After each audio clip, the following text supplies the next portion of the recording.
Today we get to see Big Ed taking a dip in the ocean, but not before he puts on his favorite pair of floaties since he can't swim, of course. And later he gets hypnotized into seeing a peek into his past life where he was apparently ridiculed for his looks as a circus performer in the 1600s. Yes, that sentence makes no sense, at least right now probably, but that's legit where we're going today in this insane video, so make sure you watch until the very end so you don't miss out on the cringe. Anyways, you know what's good. We're continuing with this 90-day The Last Resort series with Big Ed, and let's just get right on into it. It's the day after they had their huge fight in the last video where Ed was once again just an absolute piece of trash. So let's see where they're left now. And I'm sorry for making jokes instead of paying attention. But I just don't want you to think I'm taking this lightly. I'm not. I want it to work. So it starts off with Big Ed gaslighting Liz, like, I want you to know that I'm taking this seriously, even though every single time they've shown us on the show so far, I'm making a mockery of the show and I don't actually take it seriously. I want you to know I'm being legit. And he's just lying through his teeth right here because he knows he has her on his fishing line still. She is falling for the bait every single time and he's able to reel her back in over and over countless times. And the gaslighting is so real that watch what Liz does in this freaking conversation. This is so ridiculous and once again makes me lose any ounce of respect I might have gained for her. Like, it's already at 0, but she's dipping into the negatives now. You can be taken from me tomorrow, and I never made you feel like I had your back. Liz starts bawling her eyes out, talking about how basically Ed is so old, you know, compared to her being like 3 times her age, it feels like. He could just pass at any moment and she would know that she wasn't on his side. Like, yes, you were on his side. He's lying and acting like you didn't defend him, but we saw the last episode where Liz got screamed at and Big Ed crapped his pants and started crying out of fear for himself and then continued to make himself the victim. She's over here like crying now, like, I feel like I've been the worst partner. Like, no, Liz, you've given this moron more chances than any other human would. Let's hold back on the tears. We don't need that. Let's just keep going and don't let this idiot gaslight you anymore. I definitely know where Liz is coming from, and I respect that. That will also make it easier for Liz to have my back, which is what I really want. And Ed gets to have his little moment where he's like, yeah, I feel like this conversation was long overdue. I'm kind of surprised Liz is such a trashy partner that she didn't even realize how bad she was to me and how cruel she was being. But yeah, I'm glad we sorted it out. Like, no, dude, everybody's just reinforcing your freaking biases and your narcissism on this show. But Liz is not the one that did anything bad, okay? You've been a piece of work and instead you keep getting away with it because everybody just has this spell on them when they talk to Ed and they give him so much leeway. And also this show absolutely feeds into his narcissistic tendencies, so it's just becoming like the worst state of Big Ed that we've ever seen. And we've been following this dude for years, so that's saying something. So whenever I go into the ocean, I always bring my floaties. I can swim like 4 feet, and then I sink. So now it's later this day and, you know, they're in paradise, like I said. I forget where this show's even being filmed. It doesn't matter. The water's pretty nice. It's sunny. Everybody's swimming. But Big Ed has some trouble in the ocean. He's a little bit worried of the big waves. You know, he's not that good of a swimmer. He claims that as soon as he goes out in the water, he sinks, which is so hilarious and proves that this man is truly a human cannonball. He is just built so densely that he's waiting on the bottom of the ocean floor anytime he goes out for a swim. So thankfully, he's got these floaties. We don't want to see the man drown today. But also, it's just hilarious to reinforce his man-child image. He's walking in like my niece, who's a toddler still, and of course doesn't know how to swim quite yet. She's the one that needs floaties, but somebody like Big Ed, come on, dude, just learn how to freaking swim. I've never had to blow up my partner's floaties before. I've blown up at him, but I've never had to blow up floaties. It's okay, Liz. Just keep smiling through the pain, keep fake laughing through the pain. Think of the TLC check, and don't think about Big Ed's big gut that's causing his buttons to almost tear at the seams. Last night, Ed and we had a good talk, and then we failed our homework assignment.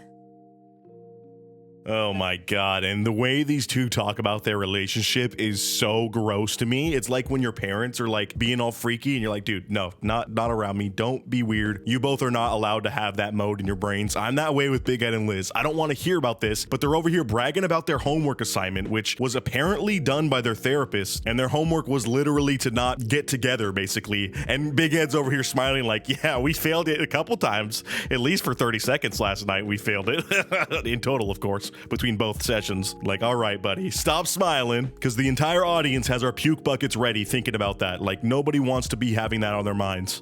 So, are you coming with me to Arkansas or what? I will be more thrilled to have this conversation once we work through a couple This guy is such a moron. I actually cannot believe Big Ed's stupidity. And I know you guys think I go in on him like maybe too hard, but I'm sure most of you agree. This man is just an absolute moron. So he got some last night and he thinks in his brain that means everything's patched up. They don't need to do therapy. He apologized. Liz started crying because she was such a bad partner. So his gaslighting is working. And he's like, okay, it seems like we've worked through our stuff. Do you want to move with me to Arkansas officially and maybe commit to this thing? To which Liz is of course like, dude, no, we haven't even done any actual therapy. He has said that he is willing to try in therapy. That's all he said earlier is like, okay, I promise I'm gonna take it seriously. But instead he's like, no, remember what we did last night? That means we're together again. Like, that means we're supposed to be happy, right? We can't fight anymore. You would think this man was never married at once. Like, I just actually feel so bad for his first wife too, because I know that was like 5 decades ago at this point that they got together, but it's just so cursed to think about being in a long-term relationship with this guy. Even when he was younger, he had to have been a real piece of work. I can already see little differences in a couple days, but No, I know we're not there yet, but I think we're in the right place. And what the hell does this mean? This man is so actively gaslighting this woman and so manipulative that in the same sentence, he just counteracted exactly what he said in order to try to trick Liz's foolish brain into thinking that they are good. She's like, yeah, I guess it's been better for a couple days, which I guarantee you it's not even been a couple days since that first conversation we saw in this episode. Like, that was earlier today that he fully apologized and you cried to him like a little wuss. But then Ed's like, yeah, I guess we're not quite there, but it seems like we are there though. Like, it seems like we're pretty much done with the therapy. Like, this man's relentless, dude. So now we're skipping forward to later that night. Big Ed and Liz are here with one of the therapists on the show, which I don't know how much this can be like seen as actual mental health treatment, because they're about to have this man basically get hypnotized into seeing a past life of his, a past experience of his soul, so to say, that will maybe give him insight into his life. So I'm honestly just as confused as you guys are at this point. Liz is told to basically F off and go do her own thing, which I'm sure she is so excited to do. Just to be away from this man for a couple hours in a day must be an absolute blessing. So she's out, you know, doing her thing, and now we got Big Ed laying on this couch. So let's hear what happened to Big Ed in a past life. Ugh, I'm ready for this to be entirely too cringe for me to handle. Nearly there. You're now in a deeply relaxed state. Tell me what you see. So this is where they cut to commercial, bro. And apparently Big Ed can't lay down with his eyes closed for more than 10 seconds without going into his sleep apnea phase. So he's over here snoring and the lady has to wake him up. And I'm sorry, I still do not see the validity in this, like what this could be doing for this man, because you know he's just going to be making up something for the cameras here in order to shine himself in a good light. And I'm ready to see what he comes up with. I've been here before. I have a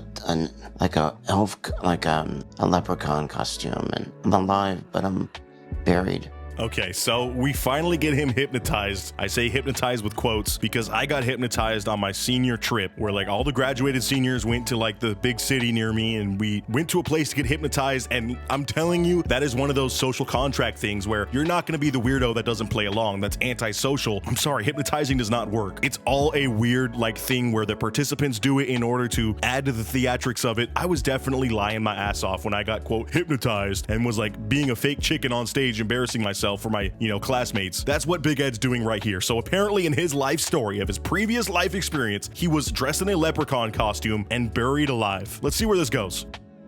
1669. I was small. I was like a dwarf, like not big. Like a dwarf. Like a performer in a circus. Okay, and it gets better. This is in the 1600s. He is in the circus and he's being forced to perform for people while they laugh at him. I am so lost on this plot right now. I don't know what this man took before laying down here, but he is definitely on something because this makes no sense. What possible knowledge is he gonna gain from this experience? Right now, he basically, he had the chance to reincarnate into anything else he wants in his mind. Of course, it's a past life, but the pen's in his hand right now. He's writing his own story and he's like, okay, I'm in the 1600s, but I'm pretty much living the same experience I lived right now, where I have a physical thing that makes me look different from everybody and people ridicule me for it. Everyone's laughing at me and I'm the butt of every joke. And the lady's probably sitting here like, dude, you're supposed to think of something else, like something that you might be able to pull from that's different from your current life, man. What are you doing?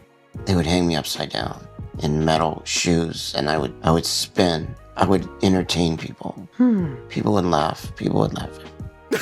This is the saddest, most traumatic sounding story. First of all, I'm sorry if you are believing this at all. Big Ed is absolutely lying out of his ass. Look up when circuses started. It was not in the 1600s, so already there, this just doesn't work. Now he's like saying the actual stage production. He's like, wow, I was in metal shoes. They lifted me up and spun me and tarred and feathered me, and everybody in the crowd's laughing, but I'm in so much pain. Oh, I'm just a little leprechaun, and they don't understand my pain.